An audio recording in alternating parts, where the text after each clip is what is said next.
女孩就是养不熟，对她再好有什么用？到头来不还是得嫁出去？好啊，既然你嫌我女儿养不熟，那8000生活费你也别要了。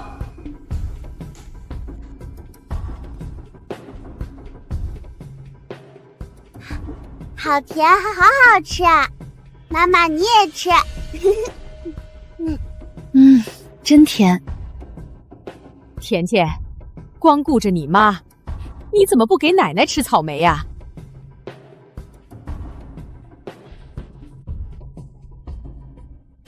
甜甜乖，草莓太甜了，奶奶有高血压，吃不得。等妈妈哪天买了柠檬，甜甜再喂奶奶吃，好不好？谢谢。你怎么当妈的？我看你就是舍不得那几个草莓，故意不给我吃。等大强回来，我可要好好跟他说道说道，看他娶的什么老婆。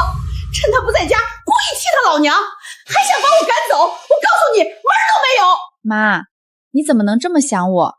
不是您自己说您有高血压，什么活都干不了吗？我为您身体着想，您反倒说我害您。那好，以后我啥都不管了，那8000零花钱我也不给了，这样总行了吧？你，大强行啊，大强，你死哪儿去了？还不赶紧回来！你老娘我就要被你媳妇儿欺负死了！大强啊！甜甜，别怕，奶奶癔症犯了而已，没事的。你先回房间，妈妈马上就给奶奶治好。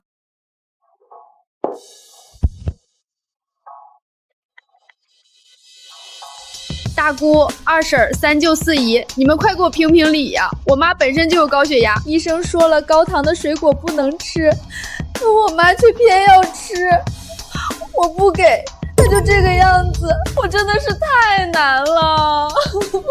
春平啊，不是我说你，你这么大年纪自己不注意身体就算了，儿媳妇为你好，你怎么还不领情呢？我看啊，你就是好日子过多了，矫情。你满大街打听打听去，谁家儿媳妇有小敏这么好，供你吃住，每个月还给零花钱。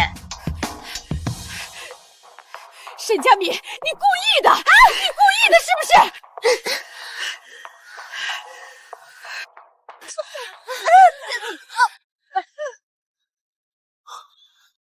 妈，你在干什么？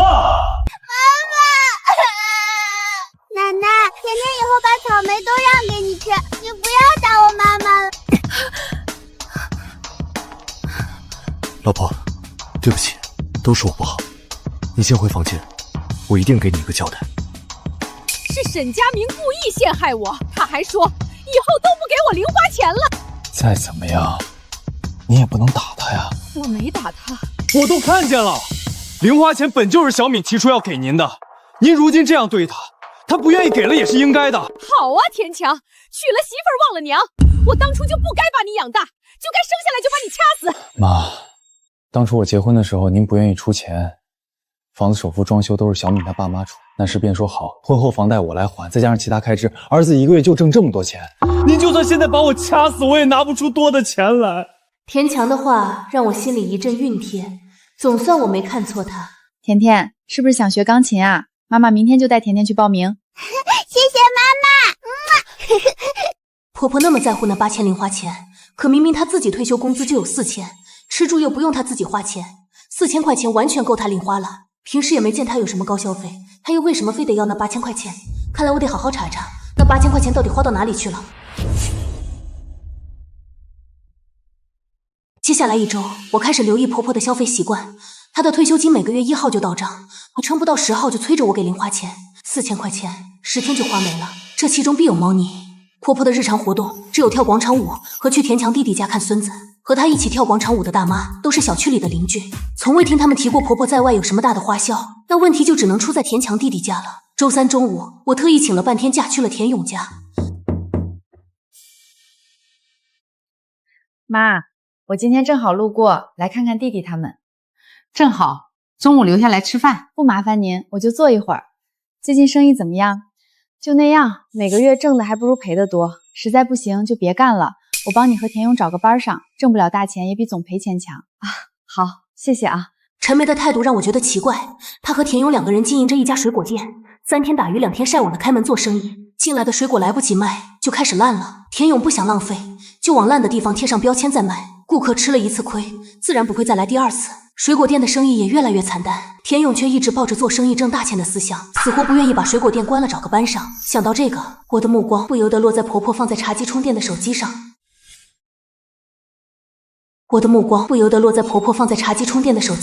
我观察了一下四周，见婆婆和陈梅都在厨房，一时半会儿出不来，便迅速的拿起婆婆的手机，输入田勇儿子田亮的生日，成功开锁。我直接打开婆婆微信，找到账单往下翻。一开始都是像买菜买零食这样的小额支出，直到翻到这个月1号，婆婆刚拿到退休金，就给一个名为亮亮水果店的账户转了3000块钱。点进这个账户，找到过往交易，我看到了每个月的1号、10号，婆婆都会往这个账户分别转入3000和6000。而这个亮亮水果店正是田勇开的店，真相终于大白。难怪田勇的水果店一直都在亏钱，他还要坚持开下去。原来是有人自掏腰包替他填补了亏损。陈梅端着菜从厨房出来，边把菜放在餐桌上边喊我吃饭。我走过去，看着桌上有虾有肉的丰盛午餐，一股郁气涌上心头。这菜一看便知是婆婆做的，陈梅没这么好的手艺，甚至连这菜都应该是婆婆买的，也只有她舍得买300-400一斤的红魔虾给她的宝贝孙子吃。从厨房里走出来的婆婆见我盯着那盘红魔虾，立马横了陈梅一眼，边向我解释边把那盘虾端回了厨房。都怪陈梅，她忘了你不吃虾了。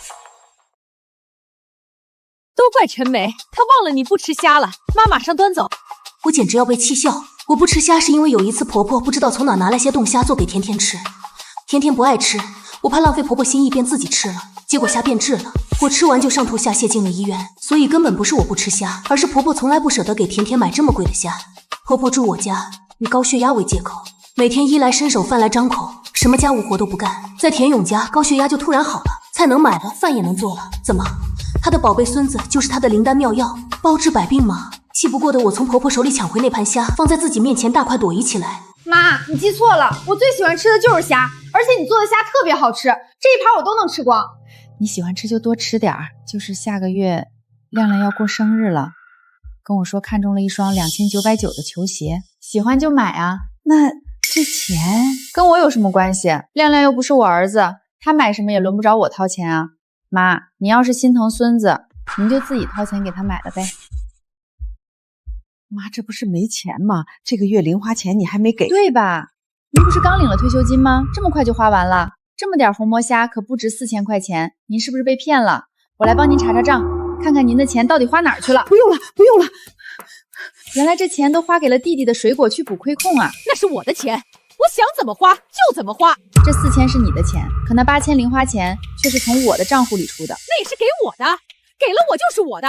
好，是您的。但您知道吗？我们每个月要还12000的房贷，5000的车贷，女儿幼儿园3000多，再给您8000，每个月剩不下多少钱？我们省吃俭用，就是想让您过得好一点。结果呢，您把钱给了老二，老二一家从来没给过您1分钱吗？您觉得这样公平吗？什么公平不公平啊？老二家条件不好，当哥的帮帮弟弟怎么了？再说了，老二孝顺我，比你们强多了。孝顺？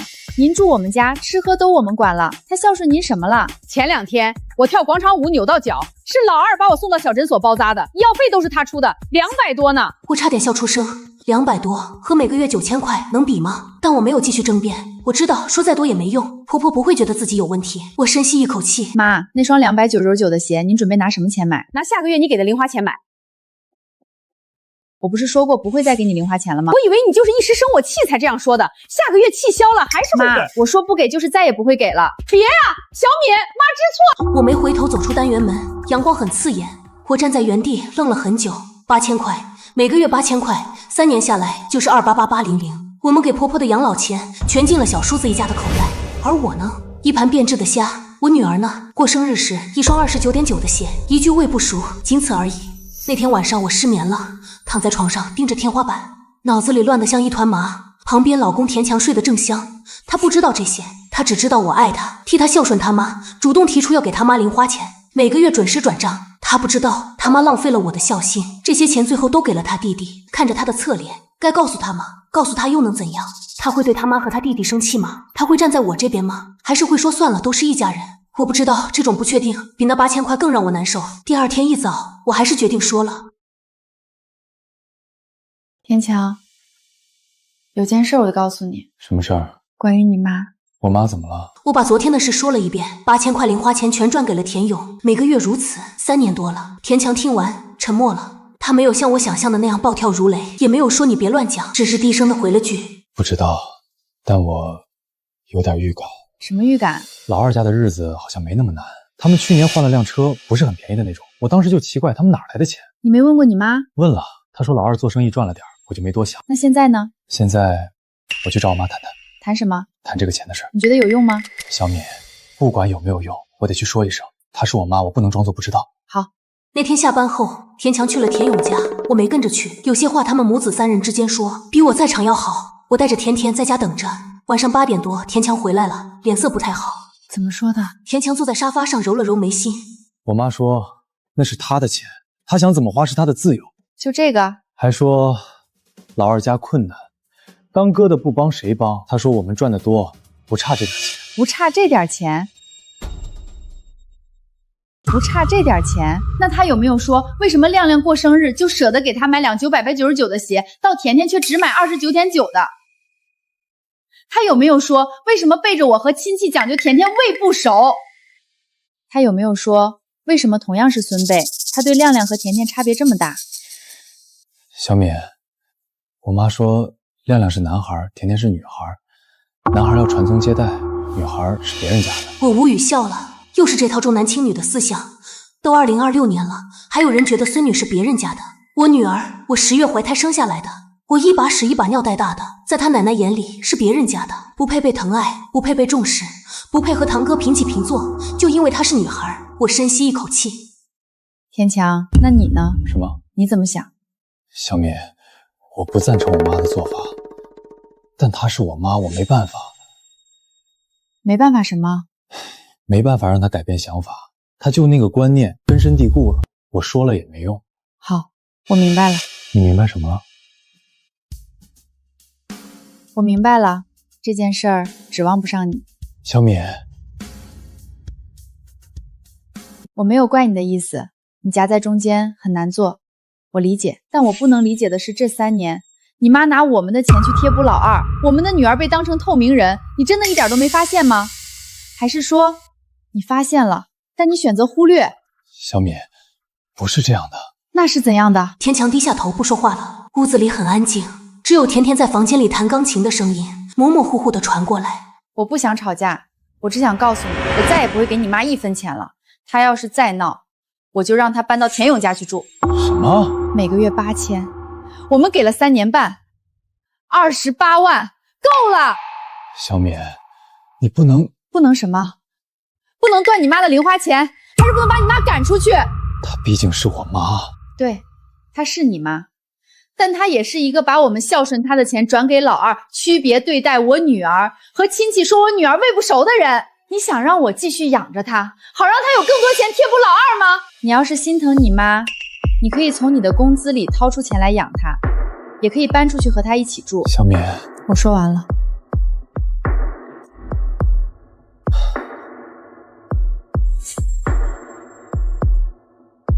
那一晚，我在房间彻夜难眠。田强在客厅一根接一根的抽烟。我起来的时候，田强已经走了。茶几上放着一张纸条：“小敏，对不起，让我再想想。”我看着这张纸条，忽然觉得眼眶有点酸。对不起，让我再想想。这2句话她说了很多次，每次婆婆做了让我不舒服的事，她都是这2句。对不起，让我再想想。然后呢？然后就没有然后了。想了很久，最后不了了之。下一次继续对不起，继续想想，周而复始。我忽然有点累了。不是对她累，是对这种没有尽头的消耗累了。我拿起手机，打开微信，找到了婆婆的对话框，输入了1行字：妈，我们不会再多给您钱了，以后无论是您生病还是其他的开支，田勇给多少我们就给多少，您自己保重。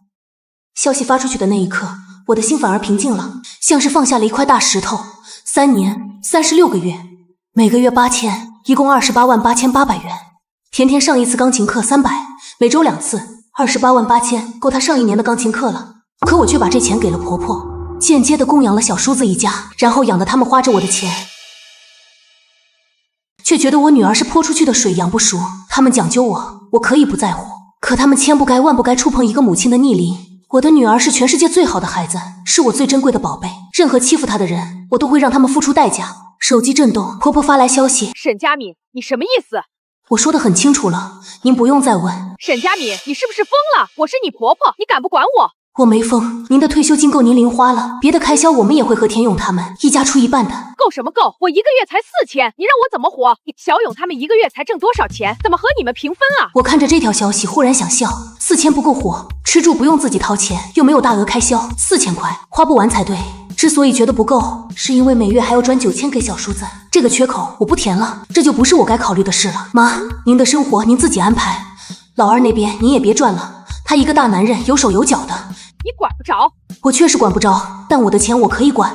那是田强的钱，田强每个月挣的还没我多，您可以找田强要钱，只是我不会再给。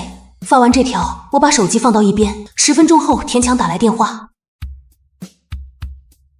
小敏，你给我妈发什么了？她打电话来骂我。我只是告诉她，以后我不会再给她钱了。你怎么能？我能，田强。昨晚的话我说得很清楚，你要是想给，从你自己的收入里出，我不拦你。可是没有可是，我的钱我做主。小敏，你让我很难做。你一直很难做，但你有没有想过，我也很难做。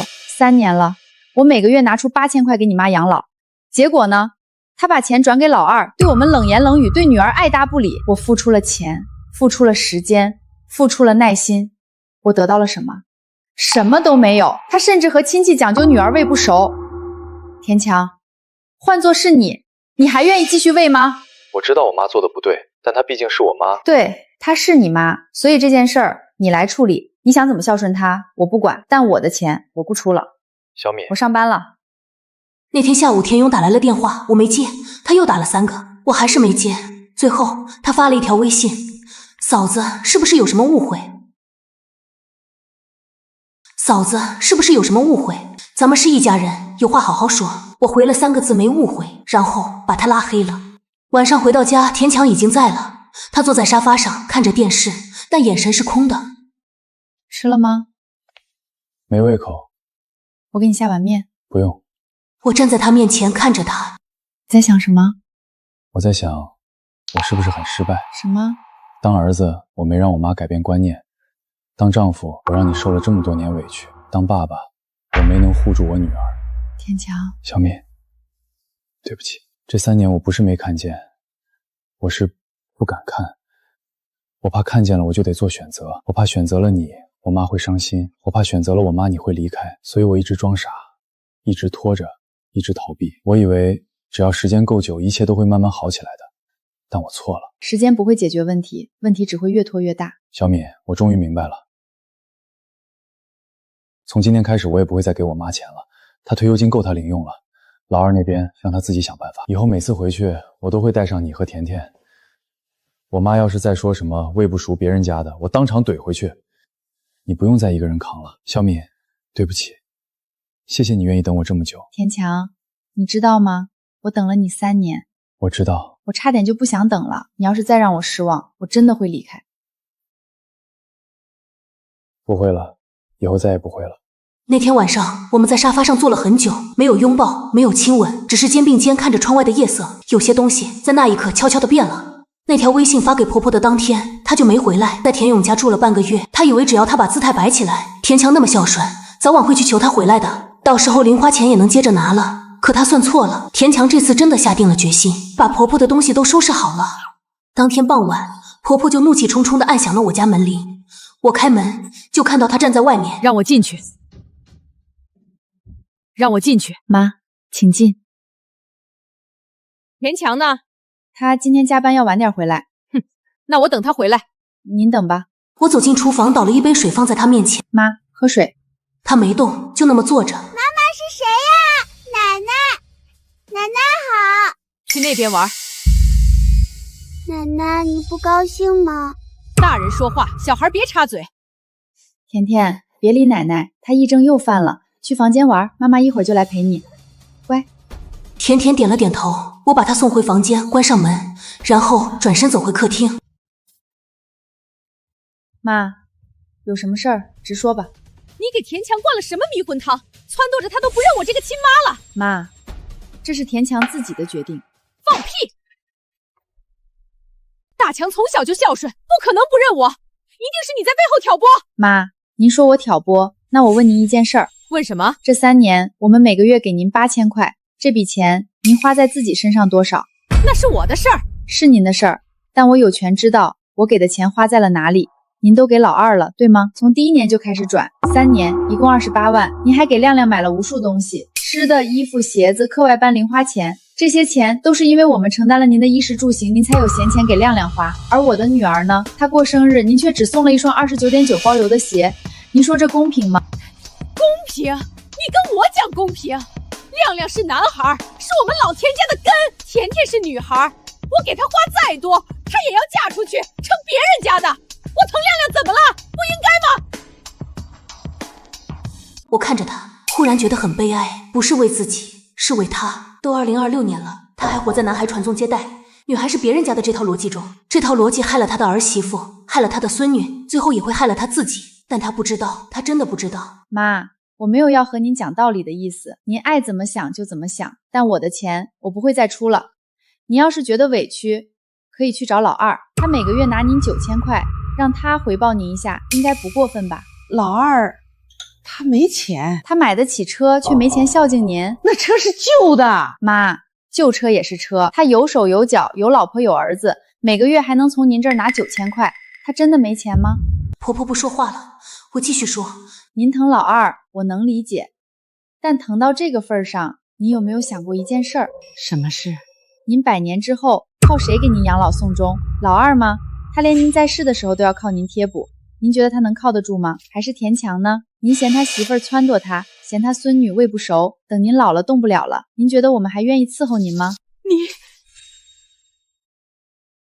我没有威胁您的意思，我只是实话实说。您现在偏心老二，将来吃亏的是您自己。当然，这是您的事儿，您想怎么做是您的自由，但我的钱不会再给您当散财的本钱了。妈，茶水在这儿，您慢慢喝。田强大概8点多回来，你要等就等着，我去陪女儿了。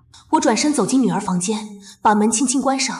婆婆等到了晚上7点半，田强一进门，你看看你媳妇儿，翅膀硬了，连婆婆都敢顶。我含辛茹苦把你养大，你就这么对我，你是不是不认我这个妈了？妈，坐下，我们好好谈。谈什么谈？你先让他给我道歉。道什么歉？他说我偏心，说我把钱给老二，说我偏心亮亮不疼甜甜。那不是事实吗？你说什么？妈，这3年，小敏给您288800块，您自己花了多少？给老二花了多少？您心里有数。我没怪您帮老二，他是我弟弟，帮一帮也应该。但您不能一边花着我们的钱帮他，一边骂小敏撺掇我不孝，不能一边对亮亮好的不行，一边对甜甜爱答不理，这样不公平。你也觉得我偏心？是不是偏心？您自己心里清楚。我不管你怎么想我，但有一件事我必须告诉你，从今往后零花钱我们不给了，您的退休金够您用，老二那边你也别贴补了。他一个大男人有手有脚，不应该靠惜您来接济生活。还有，以后您要是再说我媳妇儿、我女儿的不是，不会客气，他们是我的家人，您也是我的家人，但家人之间要互相尊重。你变了。是我变了，以前我觉得孝顺就是什么都听您的，那不叫孝顺，那叫愚孝。真正的孝顺是让您过得好，不是让您拿我们的钱去贴补老二，然后嫌弃我们喂不熟。婆婆的嘴唇颤抖了一下，但似乎又不知道该说什么。最后她站起来，你们翅膀硬了，不要我了，我这就走，以后你们的事儿我也不管了，等我哪天闭眼了，你们也别来送终。说完，她一把拉开门冲了出去。田强喊了一声妈，她没回头，门砰的关上了。屋子里一片寂静。我走出房间，看着田强，他站在原地，脸色苍白。你还好吗？还好。你还好吗？还好，就是有点难受。他会想通的，希望吧。那天晚上，田强失眠了，他躺在床上翻来覆去，一直到凌晨3点。我知道他在想什么，他在想自己是不是做错了，他在想他妈会不会真的不认他了，他在想如果当初不这么说，会不会好一点。但我没有安慰他，有些路必须自己走，有些代价必须自己付。他已经做出了选择，剩下的就是承受。婆婆摔门而去的第2天，田勇打来了电话，这次他没有打给我，而是打给田强。哥，你是不是被嫂子洗脑了？怎么连妈都不管了？我没被洗脑，这是我自己的决定。你自己的决定？哥，你清醒一点好吗？嫂子那个人心眼多着呢，她就是看妈帮我们，心里不舒服，故意挑拨的。老二，妈帮你，你管每个月从妈那儿拿8000块，叫妈帮你。那是妈自己愿意给的。对，妈自己愿意给，但那钱是从哪儿来的？是我们给妈的零花钱。你每个月拿妈8000块，1年7万多，3年20多万，这钱你还得起吗？哥，你这话什么意思啊？我又没向你借钱。你是没向我借，但你向妈借了，妈没钱就用我们给的。说到底，你花的还是我们的钱。还有，你那辆车是怎么买的？我查过了，二手车也要7、8万，加上过户费、保险，小10万。